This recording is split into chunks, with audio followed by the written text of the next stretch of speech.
el Señor te use.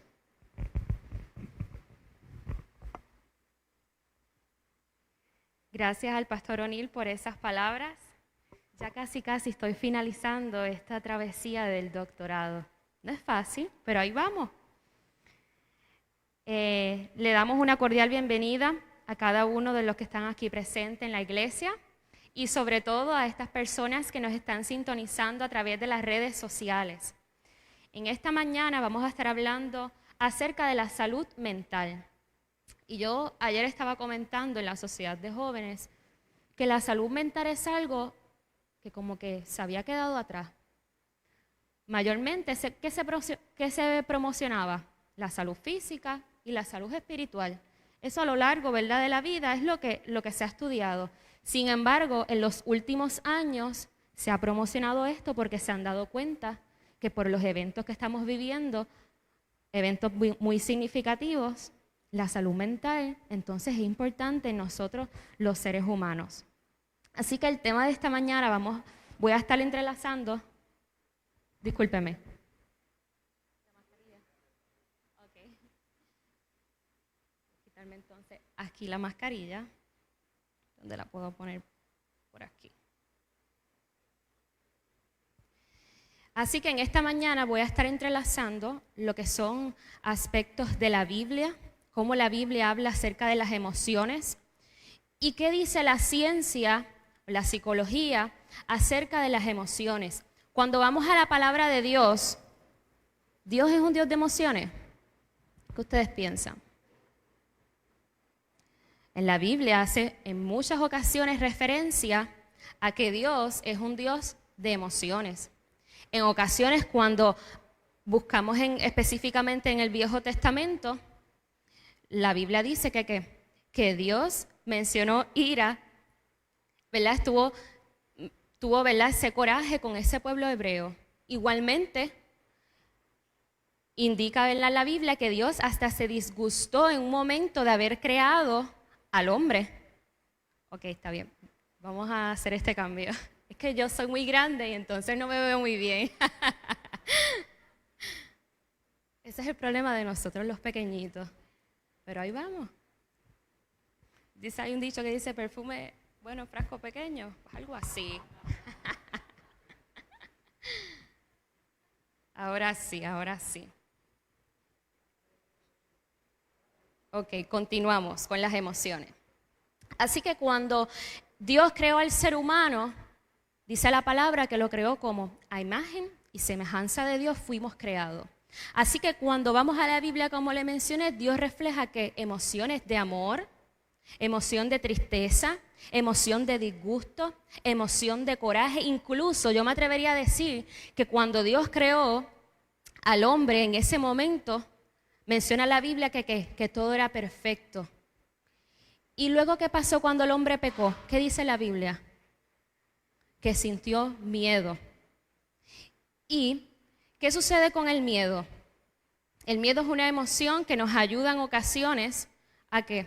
A poder sobrevivir y a sentirnos que si ahora mismo viene un perro detrás de nosotros, de ¿ustedes se van a quedar ahí sentaditos o sentaditas? No, o sea, está este miedo racional. ¿Qué sucede? Que se ha encontrado que cuando una persona presenta o no tiene una regulación emocional, esto quiere decir que todo el tiempo tengo este miedo, que todo el tiempo tengo esta ansiedad, que incluso muchas veces nosotros los puertorriqueños somos bien coloquiales y decimos, no es que yo soy depresivo, no es que yo soy ansioso, no es que yo soy ansiosa. Y realmente, ¿verdad? Eso es parte de lo que somos nosotros, pero realmente nosotros no podemos decir que yo soy. Yo experimento, el término correcto es la emoción de tristeza, yo experimento la emoción de, ¿verdad?, de la que sea. En este caso, el Señor me inquietó en mi corazón de hablar específicamente de la emoción de la culpa. ¿Quién aquí no ha sentido culpa en algún momento? Somos seres emocionales, así que en el momento de nuestras vidas hemos sentido culpa. Y que se ha encontrado que la culpa en ocasiones, ¿ok? La ciencia dice, mira, todas las emociones son necesarias y las describe como emociones placenteras y emociones que no son placenteras. Las emociones nos ayudan, ¿qué? A tener empatía con los demás, incluso a comunicarnos con Dios. ¿Y qué sucede? Que yo tengo que hacer este balance en mi vida entre la mente emocional, dice la psicología, y la mente racional, y estar en ese camino medio. Ahora bien, si yo fuera solamente mente racional, ¿cómo yo voy a tener quizás esa comunicación con Dios? Usted va sin emociones, porque es una de las cosas que cuando yo estoy en la clínica me dicen, ay, mira, es que yo estoy aquí buscando los servicios porque yo no quiero sentir nada. Esta angustia que yo siento, yo la quiero dejar de sentir. Esta tristeza, yo no la quiero. Y en realidad, a ninguno de nosotros nos gusta experimentar una tristeza en todos los momentos, que posiblemente es que estemos pasando quizás por una depresión o estemos pasando en ocasiones por una ansiedad.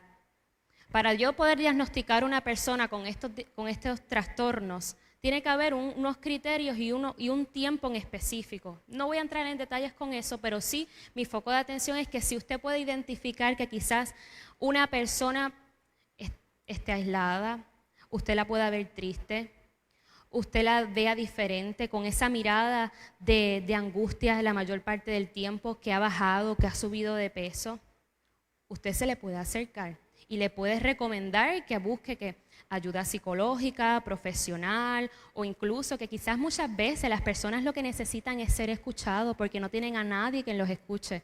Los hijos viven quizás en Estados Unidos, se encuentran solos y solas. Así que es esta importancia, ¿verdad?, de nosotros poder como cristianos reconocer eso y reconocer que el Señor ha capacitado a profesionales. Muchas veces yo he escuchado, no, yo no creo en psicólogos ni profesionales de la salud mental. Y yo respeto esa decisión, ¿verdad? Porque eso, de acuerdo quizás a ese contexto de esa persona, pues le hace sentido eso. Sin embargo, se ha encontrado que las personas que van a terapia realmente reciben un beneficio de ese proceso psicológico que muchas veces realmente son cosas que le han pasado a la niñez, cosas que los han marcado en su infancia y llevan cargando eso por años y años y lo llevan a su momento presente en sus relaciones interpersonales con los demás. Así que es como yo puedo regular mis emociones y manejarlas de una manera efectiva. No es fácil. Y lo más importante es nosotros poder identificar qué emoción yo estoy experimentando en este momento. Vamos a poner, tienes un evento o una situación, ¿qué emoción yo estoy experimentando? Miedo, tristeza, angustia, disgusto, culpabilidad, la emoción que sea. Y una vez uno comience con poder identificar esa emoción, uno va a poder manejar esa emoción. ¿Qué muchas veces uno hace? No es que se supone que yo no me sienta triste. No es que se supone que yo no sienta esto, que yo no sienta miedo. No, en ocasiones vamos a sentir miedo. El problema está en cómo yo manejo ese miedo, en cómo yo lo verbalizo, en cómo yo lo comunico, en cómo incluso yo lo comunico con Dios. Porque Dios es un Dios de emociones y Dios es un Dios que nos puede entender más que psicólogo, más que cualquier profesional, más que el pastor de la iglesia, más que cualquier persona. Así que es nosotros poder identificar esa emoción y cómo yo puedo manejarla. Así que yo voy a estar enfocada en esta mañana en la emoción específicamente de la culpabilidad. La culpabilidad es una emoción que se ha encontrado que la experimentamos. ¿Por qué? Porque hemos quizás, ¿verdad?, de acuerdo a una moral que tenemos, en este caso vamos a poner los mandamientos o cualquier cosa de la Biblia, la hemos violado y nos sentimos como culpables. La culpabilidad nos ayuda a nosotros tener este arrepentimiento. Ahora bien, cuando yo todo el tiempo me siento culpable, ahí está el problema. Y eso es una estrategia que el enemigo utiliza para acabar nuestra vida.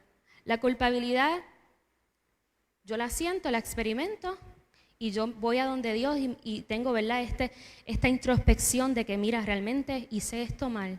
Y tú tienes ese arrepentimiento genuino y tú comienzas a hacer ese análisis. ¿Qué me llevó a mí a hacer esto? ¿Por qué yo me siento culpable? ¿Cómo yo puedo cambiar eso que yo hice? Tengo un cliente, participante, paciente. Y él viene donde mí, una situación que tuvo de infidelidad. Y él me dice, es que yo no sé cómo yo llegué a eso. Y esa conducta la lleva haciendo por muchos años. Cuando estuve analizando punto por punto, en su infancia había tenido momentos muy difíciles de rechazo y de un montón de cosas. El punto es que en ese momento él me menciona que cuando él es infiel, él dice que él se siente como lo más grande, que él siente que él puede acabar con el mundo, que es algo que él ha buscado alrededor de su vida por este rechazo que él ha recibido a lo largo de su infancia, para que ustedes puedan ver que la raíz del problema es realmente esos aspectos de infancia. Una vez yo como psicólogo profesional trabaje con esa raíz del problema que es en esa infancia, entonces le va a poder tener esta capacidad de introspección. ¿Qué quiero hacerle con esto? Que igualmente en nuestra vida, cuando cometamos quizás algo que va en contra de nuestra moral, tengamos esa capacidad de nosotros poder pensar qué me llevó a mí a esto. ¿Qué hace que aún todavía yo continúe haciendo esto sabiendo que está mal? Incluso yo he hablado con personas que me dicen que esta culpabilidad yo la llevo arrastrando por años en mi vida. Porque yo pude haber hecho esto con mis hijos y no lo hice, porque yo no fui la madre que ellos esperaban o el padre, cualquier situación, o porque yo le fallé a tal persona. Y esta culpabilidad nos consume. Y quiero que busquemos juntos ahora, vamos a abrir la palabra de Dios y quiero que busquemos a Juan 5.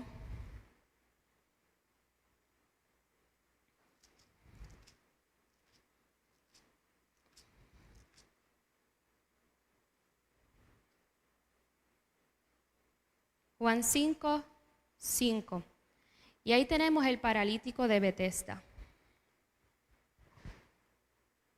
Una persona que llevaba, ahí menciona en el versículo 5, 38 años que estaba enfermo y paralítico.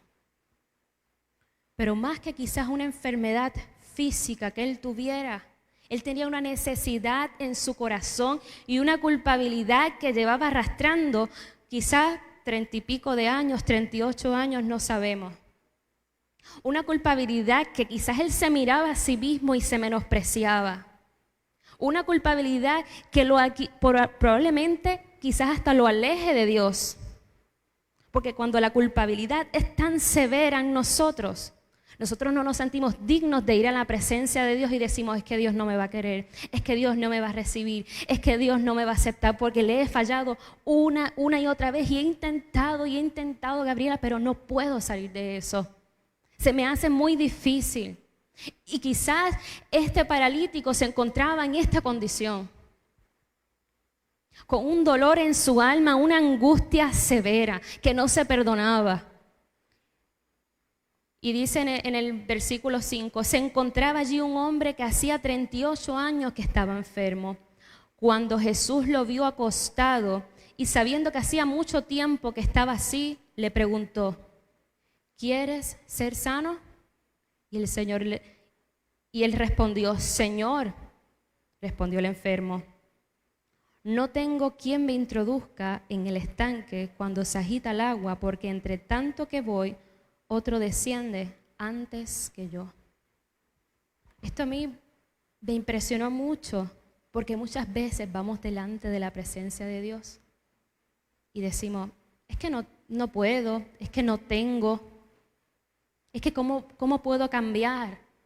Y realmente hay cosas que ni la psicología, ni la ciencia, ni nada puede entender. Solamente Dios es el único que tú tienes que creer y saber que tú puedes sobrellevar eso.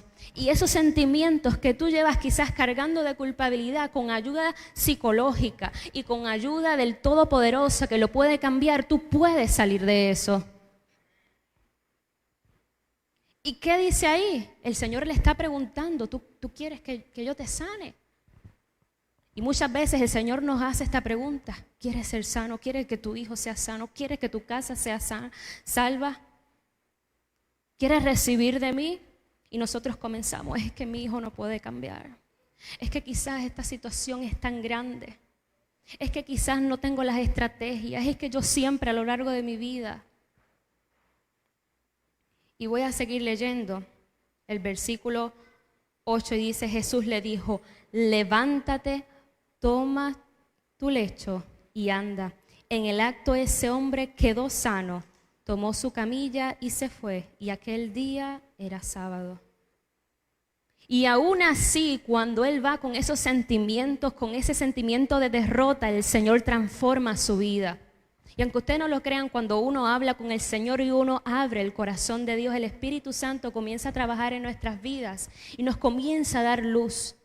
Y nos comienza a dar estrategia para nosotros poder regular y manejar nuestras emociones. Y el Señor pone a personas en el camino que nos den estrategias para nosotros poder lidiar con esa situación y esos eventos que estamos enfrentando con nuestros hijos, en el trabajo, el problema que sea. Ahora quiero ir a la historia de David. David es un personaje de la Biblia, a mí todos me gustan.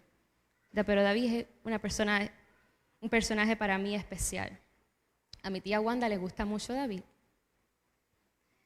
Y a mí también me gusta mucho.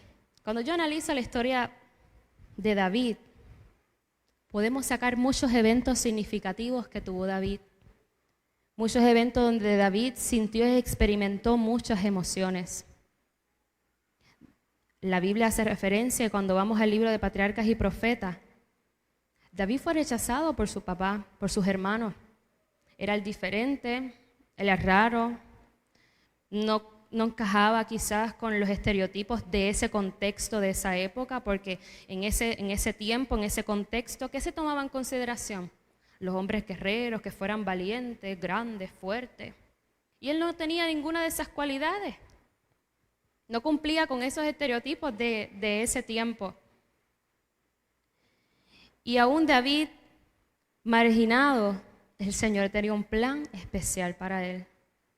Igualmente que el Señor tiene un plan especial para cada uno de nosotras y nosotros. Y luego que David se cría en este ambiente, el Señor lo nombra como rey. Y antes de que fuera nombrado, que realmente, mejor dicho, estuviera en el trono, porque fue nombrado, lo ungieron aún él siendo muy joven. ¿Qué sucede con David? David menciona en la Biblia que amaba a Jonatán y amaba a Saúl. Y David reconocía que Saúl era un ungido de Dios, aun cuando Saúl lo perseguía, aun cuando Saúl le hacía la vida de cuadritos, como decimos acá nosotros. Y él se mantenía como con un corazón como compasivo, con un corazón de la emoción de ¿qué? Del amor, con un corazón semejante ¿a quién? Al de Dios. Y tuvo la oportunidad de matar a Saúl. Pero él reconocía en su interior que él quizás, ¿verdad? Si lo mataba, lo mataba. Pero él decía, no, porque aquí no simplemente estoy matando a un hombre, estoy también matando a un ungido de Dios, porque Dios bendijo la vida de Saúl. Sin embargo, las decisiones que Saúl tomó, la voluntad fue diferente en ese proceso. ¿Qué quiero decirle con esto?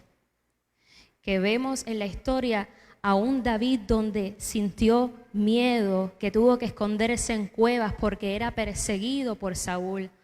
A un David donde él se sintió desesperanzado.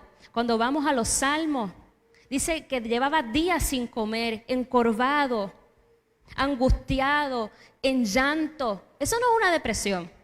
Según el DSM-5, que es el manual de diagnóstico que utilizan los psicólogos y los psiquiatras, tú tienes que llevar 2 semanas. Sentimientos de vacío, tristeza, aumento de peso, pérdida de peso, pensamientos suicidas o pensamientos de hacerte daño, todas estas sintomatologías o criterios de diagnóstico. Ahora les pregunto yo, ¿David habrá pasado por una depresión? Desde mi punto, entiendo que sí. ¿Elías pasó por una depresión? ¿Deseó morirse? Entonces muchas veces como cristiano me he escuchado, es que no se supone que tú estés triste, es que no puedes estar deprimido, porque Dios lo puede todo. Claro que sí, Dios lo puede todo, pero somos seres humanos que sentimos y padecemos.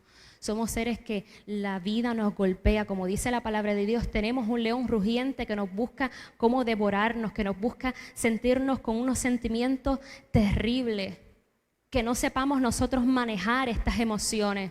Que nos sintamos en este barco de la vida hundido, fracasado, menospreciado. Y tenemos que entender que somos seres con propósito, que somos seres especiales, que aún con nuestras dificultades, que aún quizás cuando me he caído una y otra vez, el Señor me capacita, puedo buscar ayuda. El Señor ha dejado a miembros de iglesia. Mira, fulano, necesito que ores por mí. Hoy no me siento bien.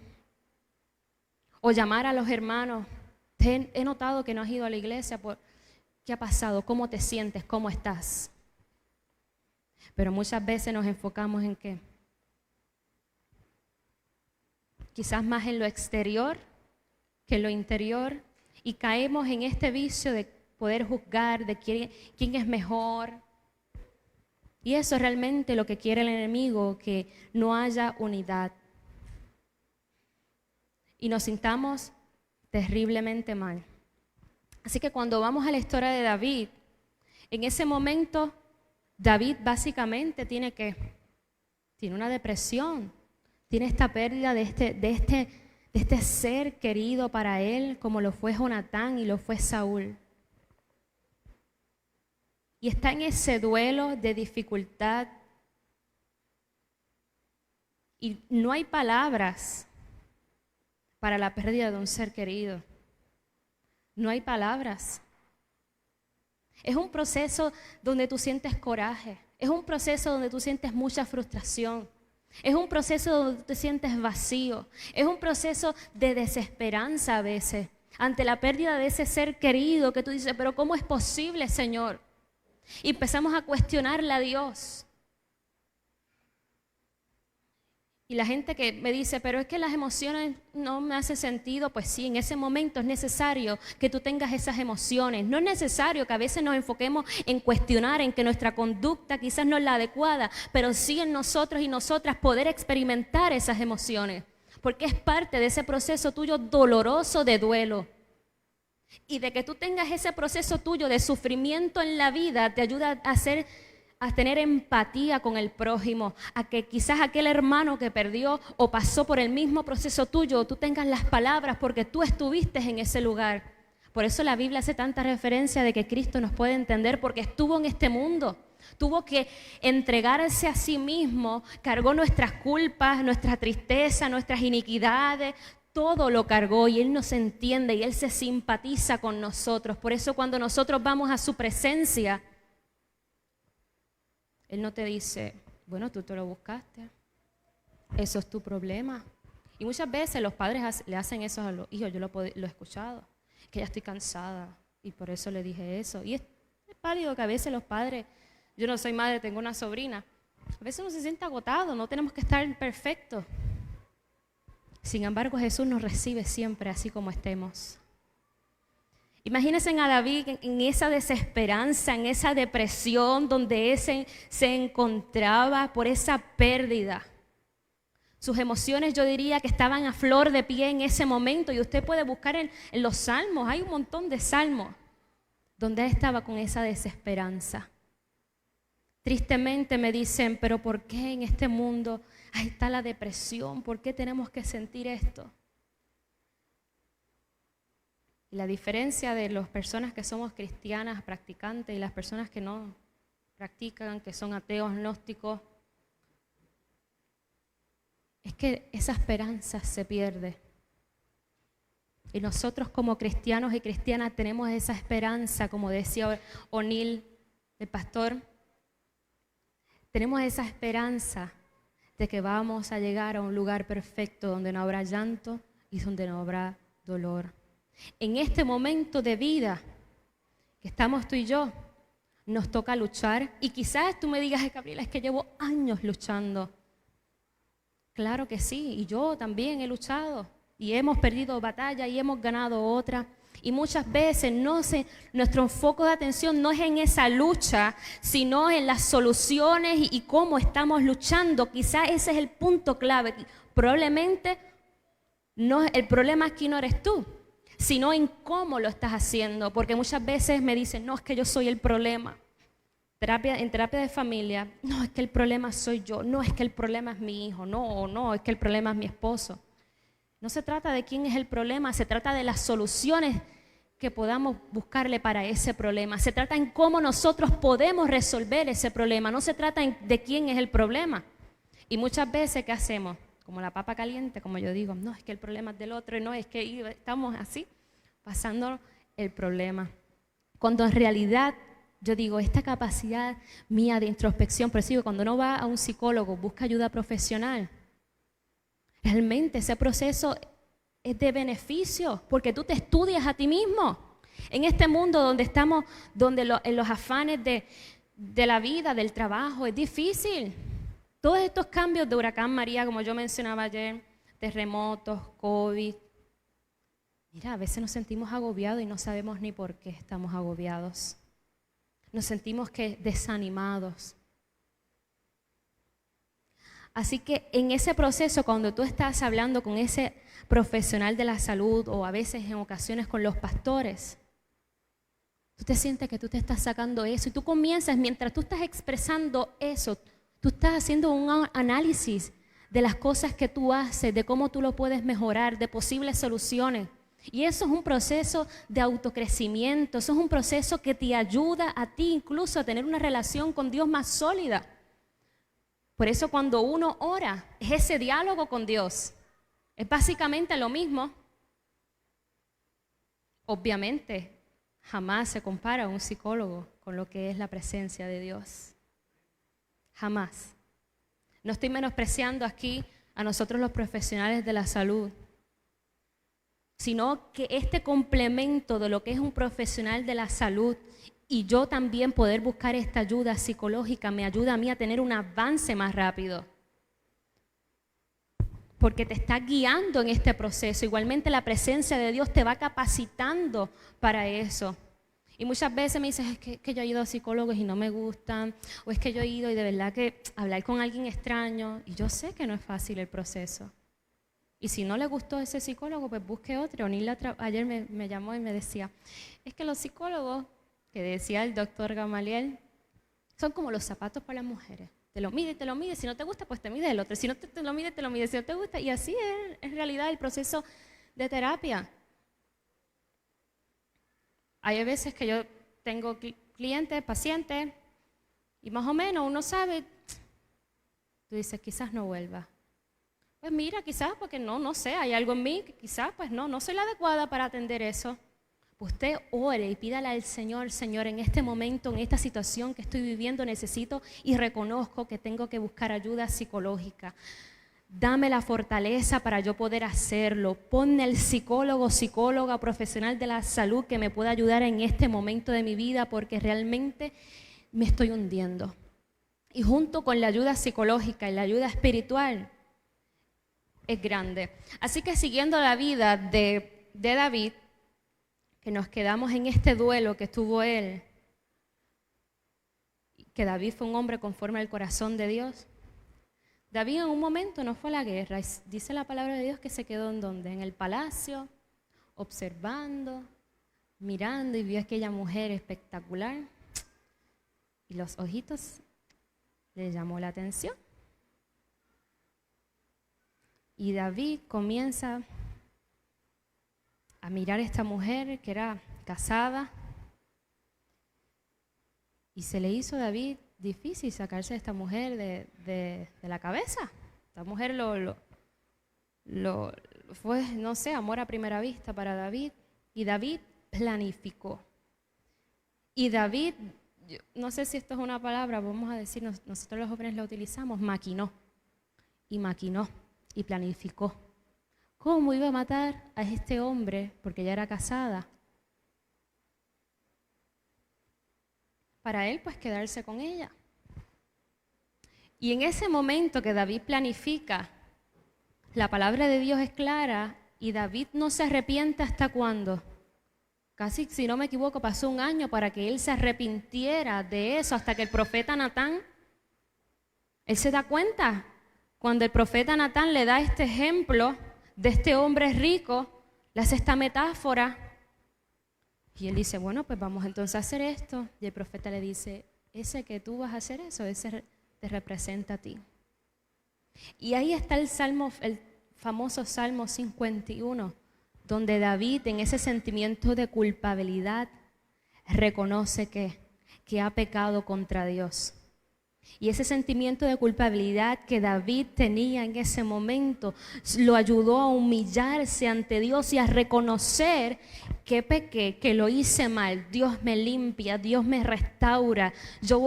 Próximamente yo voy a cambiar esto que yo hice y yo recibo el perdón de Dios. Y se queda atrás. Sin embargo, muchas veces de nosotros cargamos con estos sentimientos por muchos años de nuestra vida y vivimos una vida como miserable. Yo en un momento de mi vida sentí muchos sentimientos de culpabilidad. Y no hay nada en el mundo que realmente ese sentimiento es tan desagradable que tú puedes vivir, te pueden traer, te pueden buscar. Y ese sentimiento es tan fuerte en ti que la esperanza en uno se le va. En ese momento, yo como persona, hace unos años atrás, no había esperanza para mí. ¿Y saben qué me pasó? Que ese sentimiento era tan y tan fuerte que yo decía, Dios no me va a recibir, Dios no me va a ayudar. Y seguía mi vida, ya Dios no me va a querer. Para mí no hay perdón, para mí no hay esperanza. Yo lo hice y ahora ¿qué va a pasar conmigo? Y habían días donde yo quería tener este arrepentimiento en mi corazón y quitarme esta culpabilidad que llevaba arrastrando por años.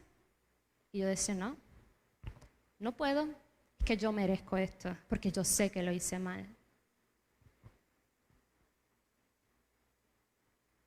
Y realmente te afecta tu salud física, te afecta tu salud emocional y te afecta tu salud espiritual. Tiene un impacto en tu vida muy, muy, muy grande y doloroso. ¿Qué les quiero decir con esto? Las emociones son necesarias. ¿Dónde está el problema? Vamos a decir, de esto es cómo la experimentamos, cómo la expresamos. El coraje es necesario en ocasiones. Nos ayuda a ventilar. Es como entonces nosotros ventilamos ese coraje, reventando. ¿Cómo ventilamos ese coraje? Dando puños, dándole quizás a un ser querido. Es como yo experimento esa emoción. Y nosotros poder verbalizar, poder comunicar. Mira, al esposo, a la esposa, a los hijos, me siento triste. Me siento triste porque pasó esto. Yo quisiera que me ayudes en esta área. Yo quisiera que hicieras esto. Pero ¿qué muchas veces sucede en las relaciones de pareja, en relaciones interpersonales?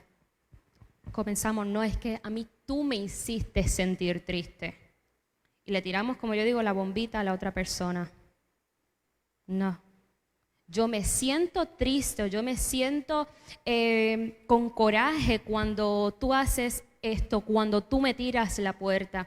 Yo quisiera, y le estamos diciendo a la persona, ¿qué tú quieres? Porque a veces es como que, no, por default, pues la persona sabe, o sea, mi esposo sabe que a mí no me molesta, y a veces ni el esposo sabe qué quiere decir. Porque es que se supone que él me entienda, o porque se supone que haga esto, lo otro. Pues mira, no.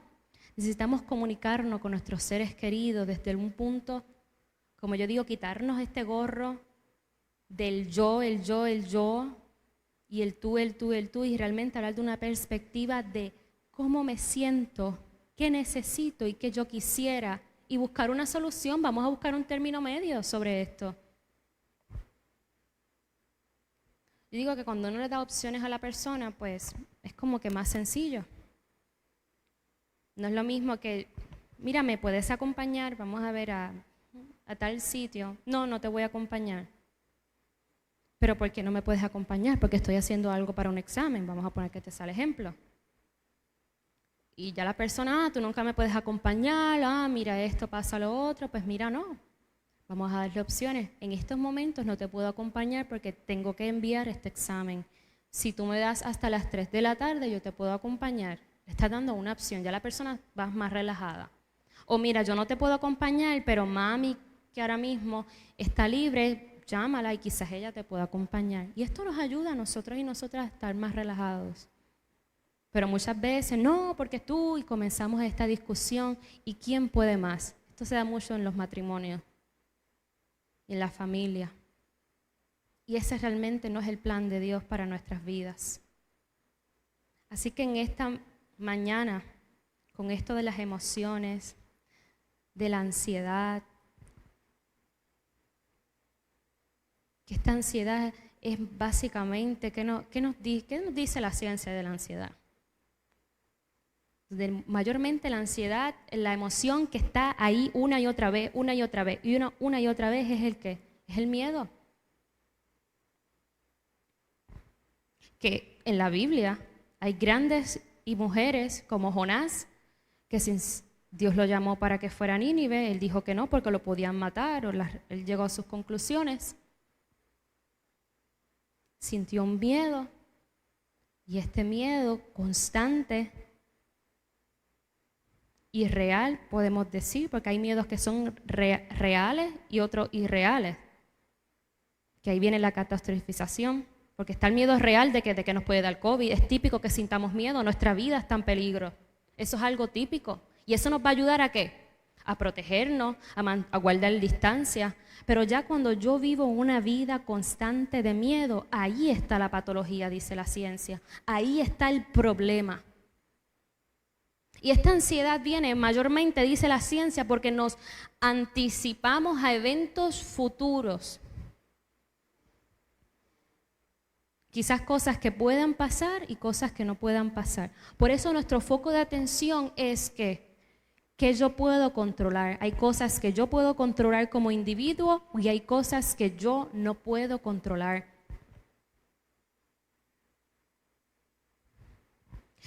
Y que muchas veces hacemos, nos enfocamos más en las que no podemos controlar que en las que sí podemos controlar.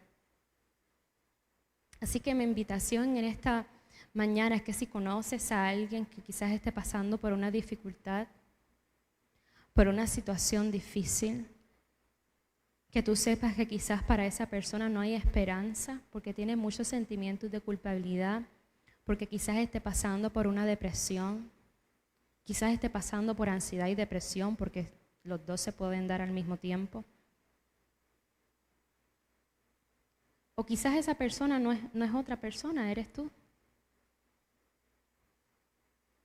Yo no lo sé, pero Dios sí lo sabe.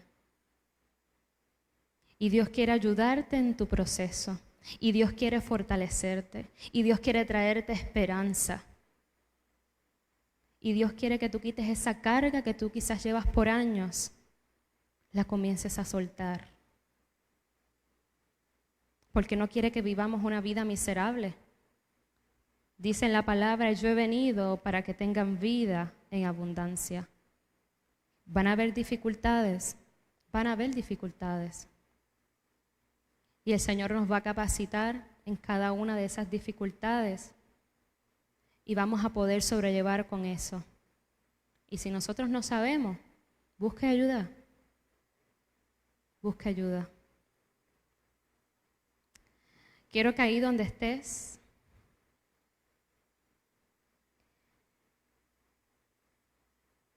hagas una breve introspección sobre tu vida.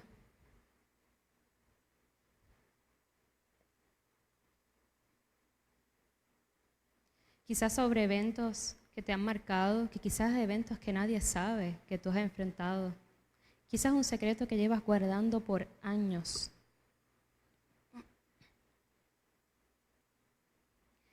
En esta noche el Señor, en esta mañana, discúlpeme, el Señor te manda a llamar para que tú le entregues eso. Él quiere ayudarte a tú manejar tus emociones. Quizás esa depresión que estás pasando, el Señor quiere fortalecerte. El Señor quiere traerte esperanza. Quiere traerte paz. Y quiere fortalecerte. Ahora Germán va a proyectar una canción y quiero que medites con eso. En esta mañana el Señor te quiere traer la esperanza.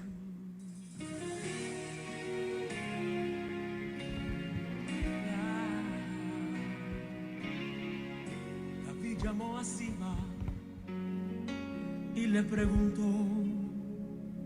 ¿hay alguien de la casa de Saúl quien yo pueda ayudar? Recordándome del pacto que hice con mi amigo Jonatán, quiero hacer misericordia honrando su amistad. Y Siba le respondió: existe uno, mi Señor,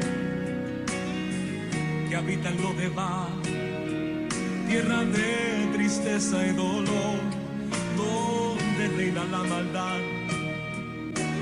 la miseria es realidad. Es una tierra sin sueños, Señor, lugar de favor. David pregunta a Siba: háblame más de este hombre, por favor, ya dígame su nombre. Señor, se llama Mefiboset, mas él no puede andar. Es inválido, Señor, no se puede ni arrastrar. Manda a llamar a este hombre, que con él yo quiero hablar.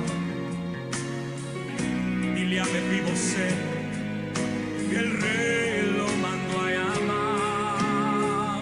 Y mirándole a los ojos le dijo estas palabras: lo que era tuyo te devolveré, voy a restituir lo que la vida te robó. El último en la casa de Saúl ya no será más aquel a quien nadie le da valor. Vas a vivir en la casa del rey, vas a comer en la mesa del rey, vas a vestir las ropas del rey, vas a sentarte al lado del rey. La miseria nunca más conocerás, un adiós a lo de dar tú vas a dar, tu vida nunca más será igual. El rey te mandó a llamar. El rey te manda a llamar en esta hora. Y escucha bien lo que él quiere decirte en este momento. Lo que era tuyo te devolveré, voy a restituir lo que la vida te robó. El último en la casa de Saúl ya no será más aquel a quien nadie le da valor. Vas a vivir en la casa del rey, vas a comer en la mesa del rey, vas a vestir las ropas del rey, vas a sentarte al lado del rey. La miseria nunca más conocerás, un adiós a lo de dar tú vas a dar, tu vida nunca más será igual.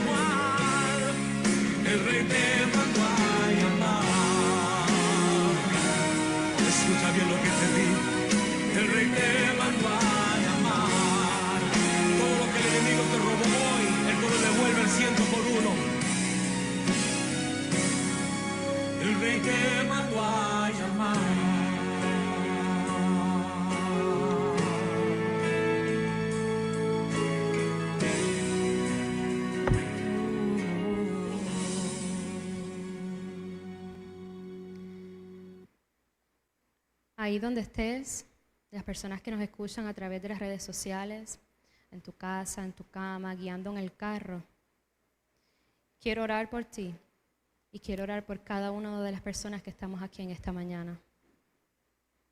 Ahí donde estás, quiero que te pongas de pie.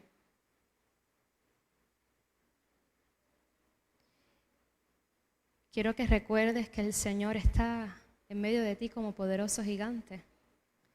Él quiere ayudarte a que tú manejes esas emociones, a que las experimentes de una forma saludable.